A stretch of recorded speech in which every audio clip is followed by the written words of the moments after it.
গত 2023 সালের এপ্রিল মাসে জনৈক মাসুম নামে এক ব্যক্তির সাথে পরিচয় হয়। পরিচয় হওয়ার পর থেকে তার সাথে কয়েকদিন কথাবার্তা হয়। কথাবার্তা হওয়ার পরে তাকে বোঝানো হয় যে মানবদেহে দুটি কিডনি রয়েছে, এই দুটি কিডনির প্রয়োজনীয়তা অপরিহার্য নয়। তার কারণ আমাদের হার্ট একটি, লিভার একটি, সেটিতে চলে, এটি একটি হলেও চলে। প্রথমে তার সাথে কথাবার্তা হয়, তাকে চাকরি দেওয়ার কথা বলা হয়, যেহেতু সে আর্থিকভাবে অনটনে ছিল, যে তাকে ভারতে তার ব্যবসা প্রতিষ্ঠান আছে, সে ব্যবসার জন্য নিয়ে যাবে। সেইভাবে তাকে বলা হয়, তার পাসপোর্ট করা হয়, তারপরে তাকে নিয়ে যাওয়ার জন্য ল্যাবেইড হাসপাতালে কিছু স্বাস্থ্য পরীক্ষা করা হয়। অ্যাকর্ডিংলি তাকে সেপ্টেম্বর মাসে তার সকল পরীক্ষা সম্পন্ন করে তাকে নিয়ে যাওয়া হয় দিল্লিতে নিয়ে ফরিদাবাদ নামক জায়গায় রাখা হয়। তো কিছুদিন 20-25 দিন থাকার পরে সে যখন বুঝতে পারে যে কোনো ব্যবসা প্রতিষ্ঠানের সাথে তার কোনো ব্যবসার সংশ্লেষ হচ্ছে না, তখন সে উদ্বেগ প্রকাশ করে। ইতোমধ্যে তার আলাপচারিতার যে অংশগ্রহণকারী ব্যক্তি মাসুম, সে বাংলাদেশি ছিল এবং এখানে উল্লেখ্য যে তাকে কিন্তু রিসিভ করেছে অন্য দুজন, এবং ইতোমধ্যে তার সাথে বেশ কয়েকজন লোকজনের বিভিন্ন জায়গায় বিভিন্নভাবে তাকে ফেস করতে হয়।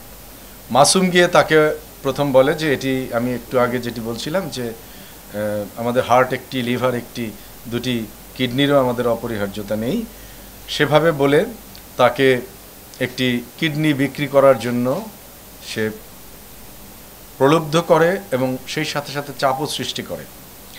তো পরবর্তীতে যেভাবেই হোক সে রাজি হয়। রাজি হওয়ার পরে তাকে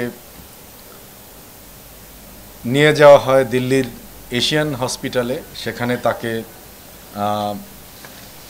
পরীক্ষা করা হয়। বিভিন্ন পরীক্ষা যখন করানো হয় হসপিটালে, সেটি যখন শেষ হয়, পরবর্তীতে তাকে গুজরাট কিডনি স্পেশালাইজড হসপিটালে নেওয়া হয়। 1, 2, 3 ঢাকায় জমি জিতে নিন 100% ক্যাশব্যাক সহ 20 কোটি টাকার পুরস্কার। সে ভারতে যায়, তার পরিচয় এপ্রিল মাসে, কিছু টেস্ট হয় সেপ্টেম্বর মাসে। সে ভারতে যায় 2023 সালের 22 ডিসেম্বর। এরপরে দিল্লির এই হাসপাতালে কিছু পরীক্ষা নিরীক্ষা শেষে তার গুজরাট কিডনি স্পেশালাইজড হসপিটালে এবছরেরই 4 মার্চ তার বাম পাশের কিডনিটি তার অস্ত্রোপচারের মাধ্যমে খুলে নেওয়া হয় এবং এই রবিন গত 19/3/2024 তারিখে দেশে ফিরে আসেন। এরপরে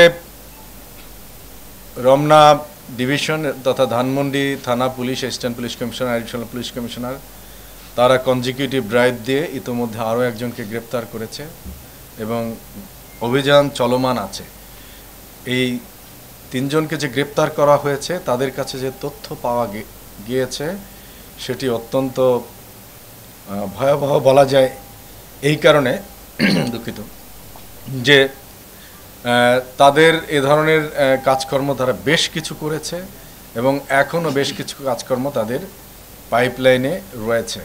আমাদের অভিযান চলছে। আমরা আশা করি যে এই যে সংঘবদ্ধ অঙ্গহানি করার অপরাধ চক্রটি, তাদেরকে রবিনের যে অভিযোগ তার মাধ্যমে তাদেরকে ধৃত করা যাবে এবং তাদেরকে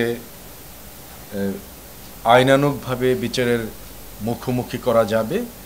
এবং আমরা মনে করি যে আমাদের যে 1999 সালের মানব দেহের অঙ্গ প্রত্যঙ্গ সংযোজন আইন যেটি রয়েছে, সেই আইনের যে অপরাধ, সে অপরাধ যাতে কেউ সংগঠিত করতে না পারে, যেন আমাদের প্রান্তিক মানুষদের কেউ ফুসলিয়ে বা ভুলিয়ে ভালিয়ে কোনোভাবে তারা অঙ্গহানি করতে না পারে, সেই বিষয়ে সকলে যেন সজাগ থাকে।